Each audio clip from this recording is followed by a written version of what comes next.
একদিকে ঢাকের বদ্যি বাজছে, অন্যদিকে খুঁটি পুজোর মধ্যে দিয়ে আলুপোতা যুবভারতীর শুভ সূচনা হয়ে গেল। এবছরে নজর কাড়া চমক থাকবে দর্শনার্থীদের উদ্দেশ্যে কি বলবেন? আর ঠিক পুজোটা কেমন জমজমাট হতে চলেছে?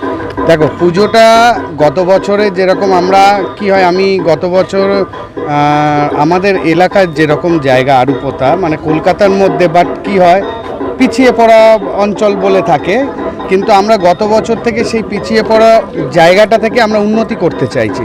যেরকম গত বছর আমাদের তারা বাংলা থেকে আমরা অ্যাওয়ার্ড পেয়েছিলাম, 58 নম্বর ওয়ার্ড থেকে আমরা আলোকসজ্জা অ্যাওয়ার্ড পেয়েছিলাম। তো কী হয়, মানুষের মধ্যে একটা তো উদ্যোগ জাগে যে জিনিসটাকে আরও বেটার করব, বড় করব। আমাদের এই পিছিয়ে যে অঞ্চলটা বলে লোকে, কিন্তু আমরা এটাই দেখাতে চাই যে না, আমরা পিছিয়ে নেই। কলকাতার মধ্যে হলেও আমরা কলকাতার মধ্যে থেকে এত বড় বড় পুজো কমিটিগুলো রয়েছে, হয়তো কি আমাদের এখানে অ্যাডটা আসে না, অ্যাড আনাটা খুব প্রবলেম হয়। তো আমরা চেষ্টা করছি অ্যাড আসার, গতবারেও এসছে, এবছরও হয়তো আসবে।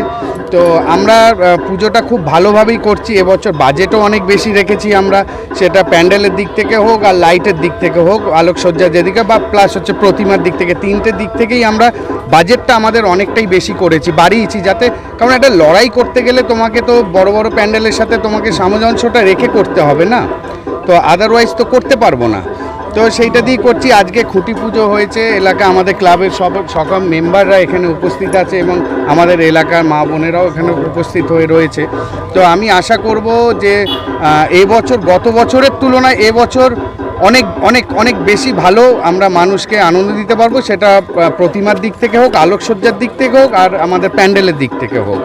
আমরা এবারে রাম মন্দিরের আদলে আমরা এবার প্যান্ডেলটা করছি।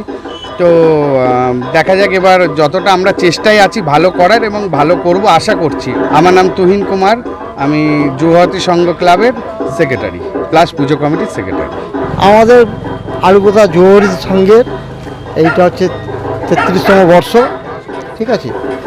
আমাদের এবারের যে মণ্ডপ রাম মন্দিরের আদলে হচ্ছে, আশা করব আর এবছরে আমরা একটা আশা করব যে সম্মান পাই। গত বছরে আমাদের যে মণ্ডপ হয়েছিল আমরা তার সারদ সম্মান পেয়েছি তারা নিউজ থেকে, ও 58 নম্বর ওয়ার্ডের পৌরপিতার যে একটা কমিটি তৈরি হয়েছিল সেখান থেকে আমরা আলোকসজ্জার দ্বিতীয় আমরা সারদ সম্মান পেয়েছি।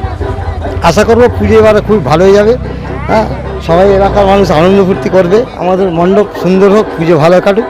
আমাদের মণ্ডপ কাপড় আর ওই থার্মোকলের উপরে।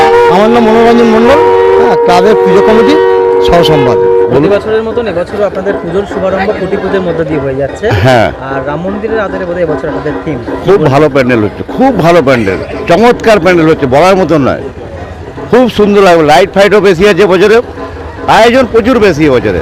খুঁটি পুজো দেখুন, আগের বছর আমরা হচ্ছে কি 58 নম্বর ওয়ার্ড তৃণমূল কংগ্রেস মানে আমাদের যে পৌরপিতা আছে সেই হিসেবে আমরা মানে লাইটের এতে আমরা ফার্স্ট হয়েছিলাম, আর তারা নিউজ থেকেও মনে হয় ফার্স্ট। এবছর আমরা চেষ্টা করছি আলুপোতা যুবভারতী সংঘ ক্লাব যে ওয়ার্ডের মধ্যে বা আশেপাশের মধ্যে আমরা যদি ফার্স্ট হতে পারি খুব আমাদের ভালো লাগবে। উত্তর কলকাতার মধ্যে যে এত বড় বড় পুজো হয় সেই হিসেবে যদি আমরা গ্রামের লোক হয়ে যদি এত বড় উৎসব করতে পারি বা এত ভালো প্যান্ডেল করতে পারি, আমার তো মনে হয় সব থেকে ভালো হবে। রাজু মণ্ডল, জয়েন্ট বাহিনী, 58 নম্বর ওয়ার্ড তৃণমূল কংগ্রেস।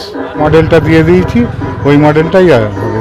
একদম উন্মাদনা শুরু হয়ে গেছে, কি বলবেন এই পুজো আগে শুভারম্ভ হয়ে গেল খুঁটি পুজোর মধ্যে? এই তো 33তম পুজো, পুজোটা আলুপোতা আগে একটাই হতো, এখন দুটো হয়।